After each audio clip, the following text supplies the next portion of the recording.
Hello peeps. We're on our way again. So assignment 2 is up and running. Hopefully P5 was okay for you. Just a little shout out for those people who are struggling with hay fever at the moment. I know the temperatures are rising and the cut grass and so on. I've actually established or realised I've got an allergy. I recently realised that I'm allergic to Rowan Atkinson. He's the guy who plays Johnny English. But don't worry too much for me. You know, my safety's alright. I've actually got a cure for it. I've started to take anti-Bean. Just let that one wash with you. Yeah, I know. Sorry about that. I think I'll stick to my day job. So, assignment 2, P5 underway. In this little video, I'm going to go through P6, okay? P6, as we can see over here, is to do with conducting primary and secondary. I don't wish to start with a warning, but I think this is probably going to be one of the most difficult ones we've done during lockdown, because there's a few processes to it in terms of creating it, sending it out and gathering it. But I think I've got some solutions for you, and always, feel free to use your own solutions. So as I said, then we're underway, and you should have a scenario, right? Now, it's really important that your scenario is right. If you start conducting research and you've got the wrong scenario, then you're going to be wasting your time going forward, or we'll have to sort out some issues with it, okay? If you want to run your scenario by me, then just send me a little comment via Show My Homework. That's the best thing to get me on. And I'll say, yeah, go with that one, or no, change it to this one. There's some of the examples I've put up there for you. They're quite wide ranging. But essentially, you want something like, I was talking to Lee the other day, maybe about designing a new menu for Warren's, which would cater for a new target audience, 18 to 24 year olds. Don't use that one now, because Lee's doing that one. But it's something where you're improving or coming up with a business idea to improve a business, right? That's what you're looking to do. And like I said, try and choose maybe a target audience which is your age, because then you can just send the questionnaires out to your classmates. Okay, so double check with me if I were you, if you're a bit unsure. Right, P6, conduct primary and secondary research to identify a business opportunity. Right, so that's what I'm talking about in terms of gathering data so that you can improve a business opportunity. So it's conduct, right? That's what we've got to do. We've got to conduct it and collate it, collect it. So there's no actual write-up on this one. It's just the process of creating your research, sending it out, getting it back in. So, success criteria. You should have an objective for your market research. Now, don't get too worried about this one. The objective is just what you want to achieve.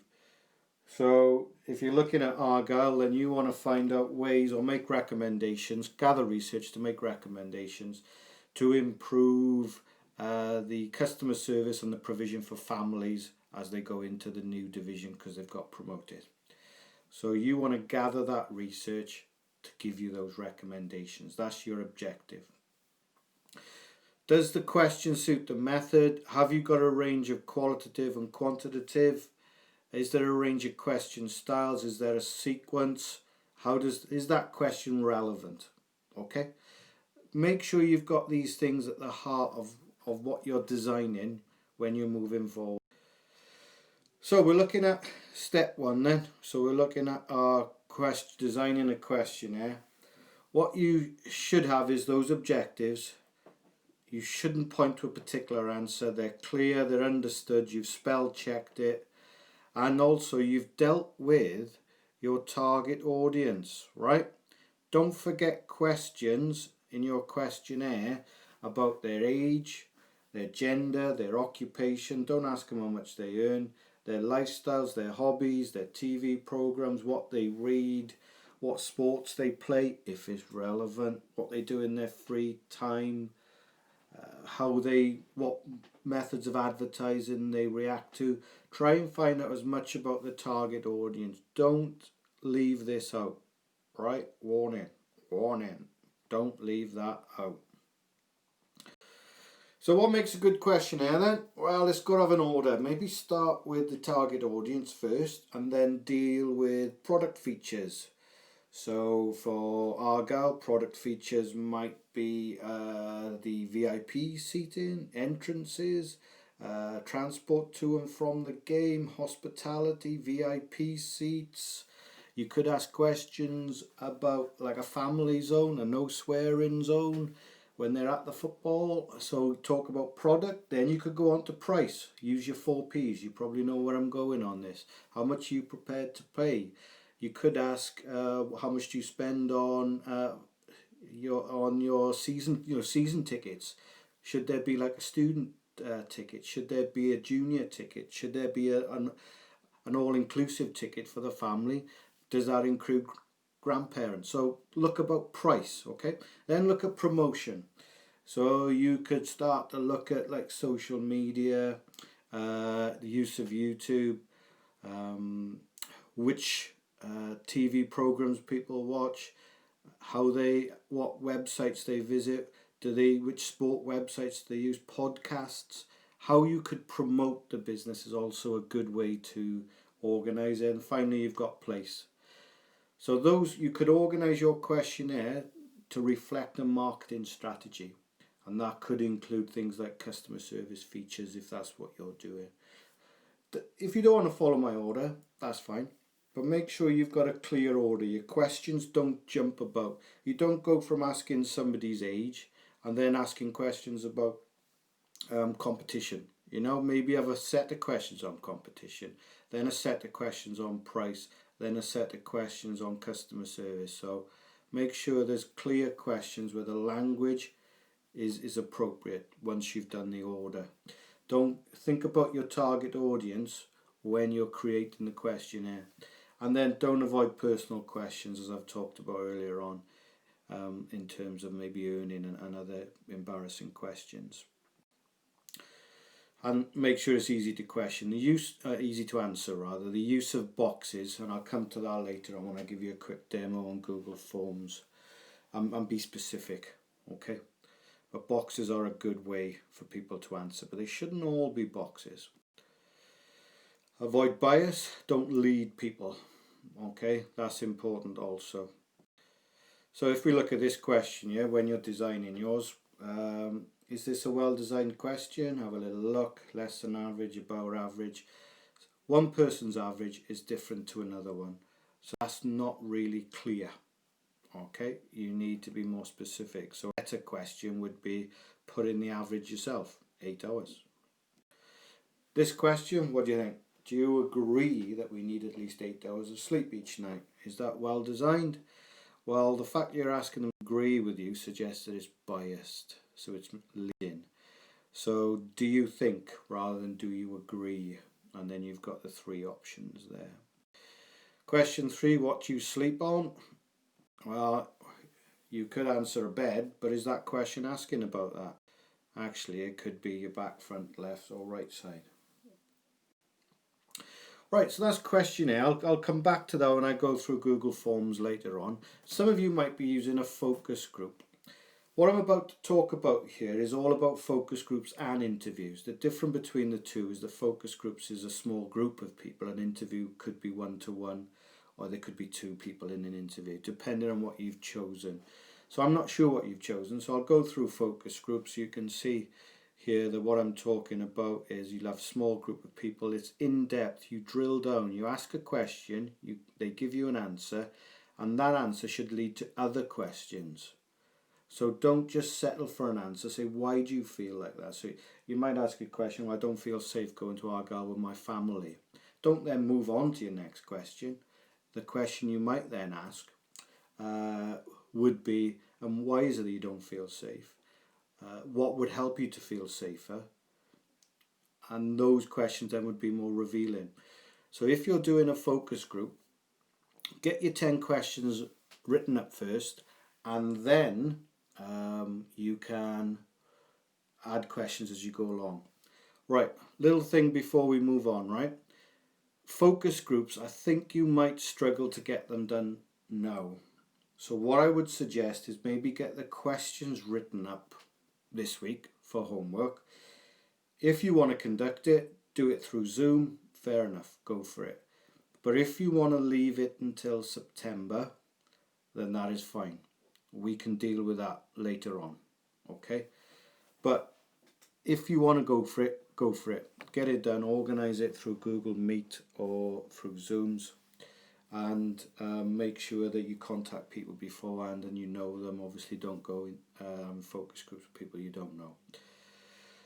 So that's focus groups and interviews. So just to reiterate, if you're not comfortable doing it now, wait until September, but minimum will be to do the questionnaire. Some of you, or there's some examples of focus group questions. I won't go through them all, but you can pause them if you are doing a focus group. Some of you may be doing an observation, which is fine.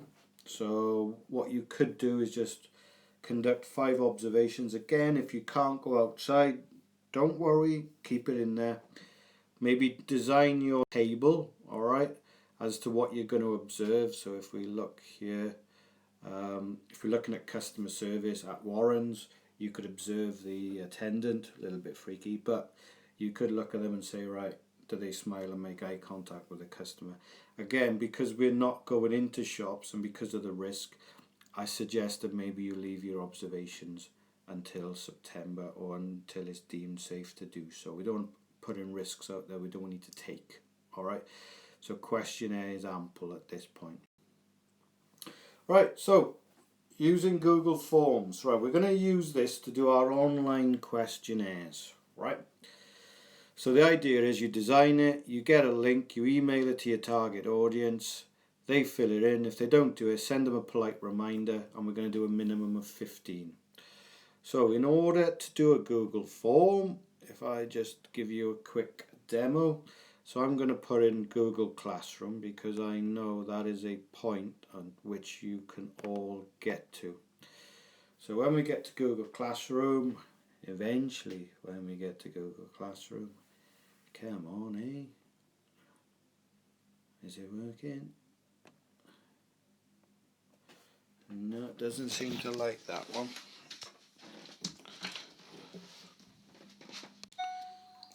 Here we go. So we've got Google Classroom up. And then when we hit Google Classroom, it'll take you to a page which you're probably familiar with. If we hit the dots there, looking for Google Forms. Right, not there. Scroll down, hit your Google Forms. Sorry if you've used this before, but obviously if you know what you're doing, then skip through the video. This will then take you to this screen here, right? So what you're going to do is you'll give it a relevant title, which will probably be your objective, your business proposal. So it might be improve family experience at Argyle. Okay, forgive the typing and so on, but I'm not here to show you how to type in the title. But there you go, you've got an idea of it. Then what you've got here is your question. Okay, so if I'm going with a question such as gender, then I'm not going to write the question out, and I'm not going to get all political about this one. I'm just going to make it straightforward, all right? But I'm aware that there's other genders out there that we need to be considerate of. But if we're looking at gender, then what I've got is, if I click over here, all right, so I'm just pointing you to over here, this is where you have your choice of answers that the respondent can use. So if I click down there, I've got a short answer, a paragraph, multiple choice, check boxes, drop down menus, a scale where you can rank things, multiple choice grid, and so on, right? You get the gist. Have a little play around with it, right? But make sure you're changing up the types of questions that you're asking.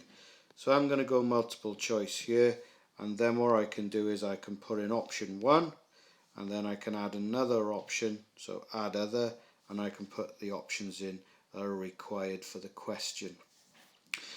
At this point, I just want to make you aware of your open and closed questions, right? So for instance, if you want to ask a question, or hang on, let's show you how to add another question. So in here, this was gender. So got that question in. If you look at the plus button over here, all right, these are fonts and images and so on that you can do with a question.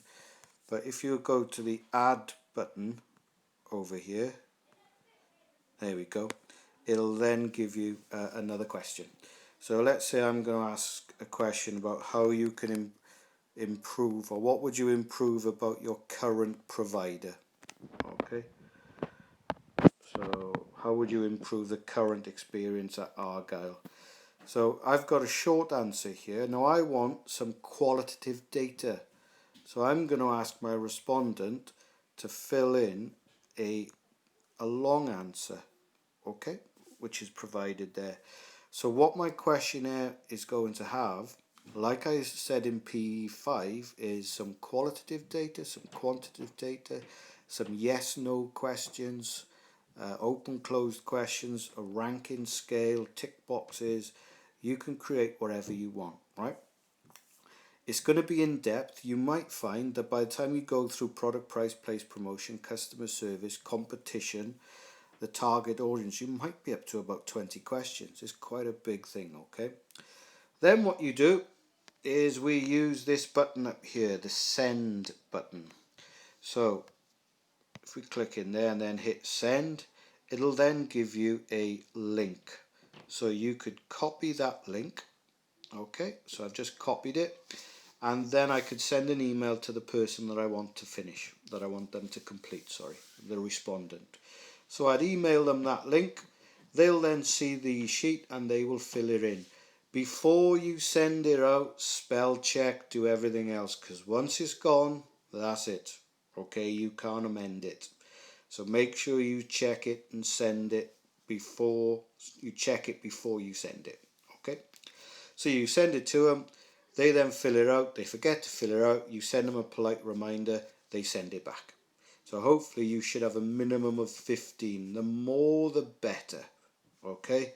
If you're somebody like Fletch who's got like loads and loads of friends, then you know Fletch will probably do about 50 rather than 15 because he's a really popular guy. Right, okay, I hope that makes sense. Alright, so that's how you use Google Forms. You complete it, it's saved in your drive, you'll notice, and issue the link. And then what it'll do actually, it'll actually create the graphs for you when you get the responses, and these graphs will appear here. So it saves you a load of work, and you don't have to, you know, go out and what with the pandemic at the moment, you're keeping your social distancing. Right, we're nearly there. Thanks for listening. It's a bit of a long one, that. The timeline going forward. So P5, you know, that's done and complete, and I'll mark that and give you some feedback on it, some brief feedback, and then mark it fully later on. P6, primary, we're going to design and issue it, right? That's going to be our homework going forward. And then I've put this slightly over here because you've got to give some people time to complete it. So you could follow up and chase them up and give them a polite reminder, and then collate. Actually, Google Form collates it for you, so I don't know why I've written that. But just keep chasing it so you get your 15 minimum. If your classmates have asked you to fill it in because you might want them to fill yours in. So it's going to be a 2-week timeline on getting the primary done. I could have asked you to do it in a week, but I don't think that would have been realistic, and I'm not going to put pressure on you. It's 2 weeks, so design and issue this week, send it out, chase it up, get it back.